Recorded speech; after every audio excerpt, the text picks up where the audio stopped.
Bonjour, nous sommes le lundi 8 juin 2026 et le sujet est l'une des matières premières les plus utilisées au monde, le sable, en deuxième position derrière l'eau. Le sable, cet or jaune qui menace l'équilibre de la planète.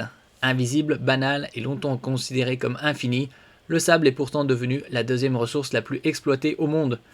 Il y a différents types de sable. Le sable des plages, qui connaît une érosion due à l'eau, et celui des déserts, par le vent. Les structures sont différentes. Mais derrière les immeubles, les ponts, les ports ou les puces électroniques, se cache une extraction massive qui bouleverse les écosystèmes et attise les tensions géopolitiques.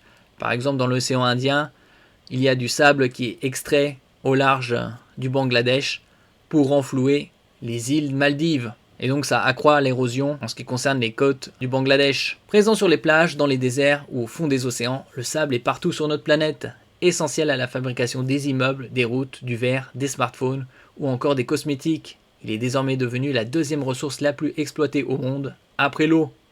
Pourtant, cette ressource demeure largement absente du débat public, et cette dépendance massive inquiète désormais les experts.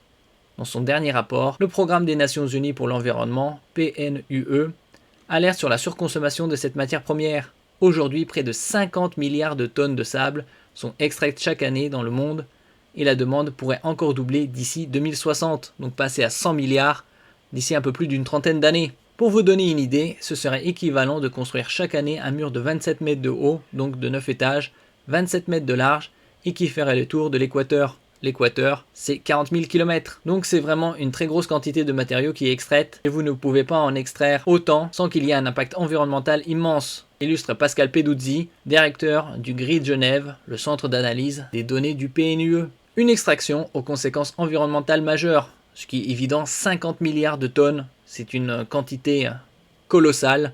D'après certaines projections, vers 2060, ce serait le double, 100 milliards. Cependant, ces extractions massives vont au-delà de l'aspect environnemental et pourraient impacter la sécurité alimentaire, car lorsqu'on prélève trop de sable, on renforce l'acidité de l'eau qui, elle-même, rend les sols moins cultivables, explique Grégory Sall, directeur de recherche en sciences sociales au CNRS. Parallèlement à cela, des chercheurs observent déjà des remontées d'eau salée dans certains fleuves.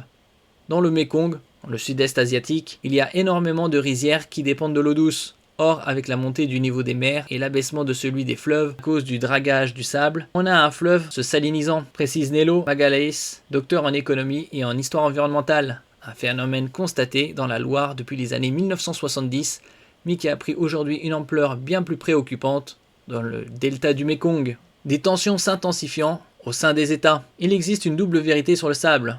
Il est à la fois une ressource banale, puisque bon marché, mais en même temps, elle est devenue précieuse pour sa rareté, du moins dans certaines régions, selon Grégory Sall, et c'est justement sa raréfaction qui entraîne des tensions. Aujourd'hui, il existe de nombreux conflits territoriaux. Pour le moment, ce ne sont pas des conflits aussi spectaculaires que ceux liés au pétrole ou à l'eau, mais on voit de fortes tensions entre le Cambodge, le Vietnam et la Malaisie contre Singapour, indique ce même expert.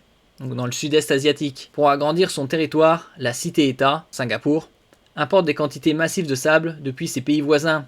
Or, ces échanges ont nourri des tensions diplomatiques, des trafics illégaux, des accusations de destruction environnementale. Ces tensions peuvent également être plus locales, en Colombie, en Amérique du Sud, au Maroc, en Afrique du Nord, en Inde ou au Kenya, Corne de l'Afrique. Des réseaux illégaux, parfois surnommés la mafia du sable, contrôlent une partie de cette extraction, et sa facilité d'accès encourage son extraction en dehors du cadre légal.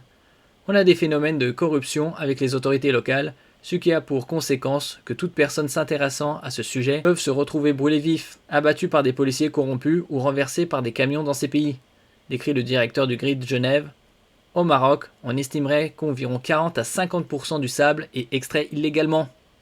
Face à cette pression croissante, le PNUE est désormais pour un renforcement de la gouvernance du sable, inventaires nationaux de gisements, meilleure traçabilité des extractions ou reconnaissance du sable comme ressource stratégique, ce qui est le cas puisque c'est la matière la plus utilisée après l'eau. Pourtant récemment, en sortant la liste des matériaux critiques, la Commission européenne avait omis d'inclure le sable, comme si cette matière échappait encore à la conscience politique.